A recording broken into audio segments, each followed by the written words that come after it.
Bonjour à tous, au sommaire, coup de blush pour la Renault Twingo, feu vert pour la Tesla Model 3 en Europe, la Volkswagen ID.R Pikes Peak en quête d'un nouveau record et enfin le prix de la Golf GTI TCR en France.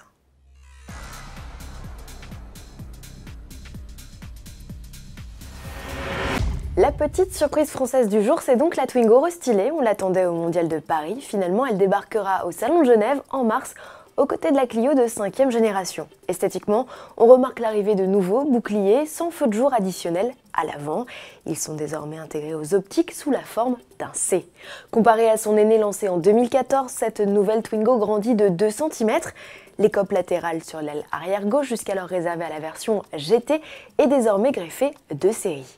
La Twingo gagne aussi un essuie-glace arrière et une poignée pour faciliter l'ouverture du haillon. Dans l'habitacle apparaît une boîte à gants fermée. De nouveaux packs de personnalisation sont proposés. Quant à la console centrale et le levier de vitesse, ils ont été redessinés. Côté motorisation, la cousine technique de la Smart 4Force offre un nouveau bloc essence de 75 chevaux et son TCE 90 se mue en TCE 95.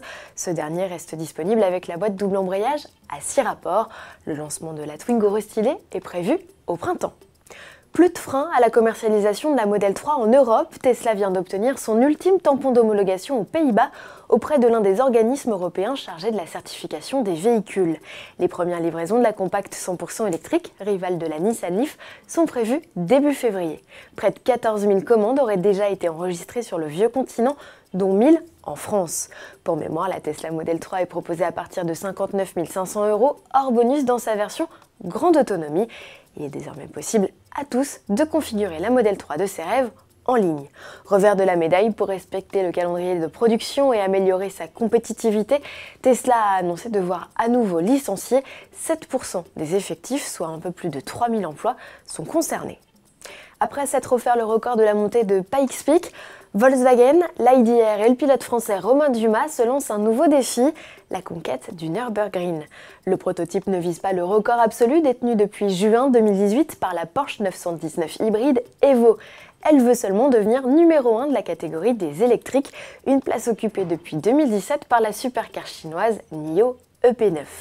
Objectif pour l'équipe allemande, descendre sous la barre des 6 minutes 45 secondes.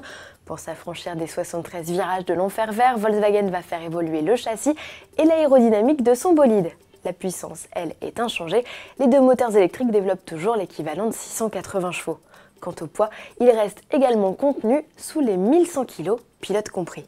Les essais ne vont plus tarder à débuter si ce n'est pas déjà fait. Volkswagen nous donne rendez-vous cet été pour connaître le résultat final. Pour finir cette édition, un tarif, celui de la Golf GTI TCR, la traction de 290 chevaux et non propulsion comme évoqué par erreur dans notre précédente édition, est affiché à 47 590 €. C'est nettement plus qu'en Allemagne, mais avec un équipement plus complet.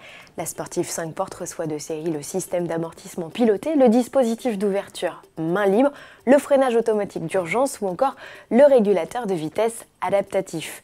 Question look, la dotation comprend d'office les autocollants latéraux motifs nid d'abeille, les jantes 19 pouces, le toit noir et les vitres arrière surteintées. Une centaine d'exemplaires est prévue chez nous. L'essai de la Volkswagen Golf GTI TCR est à retrouver dès le 23 janvier sur notre site www.autoplus.fr. À demain.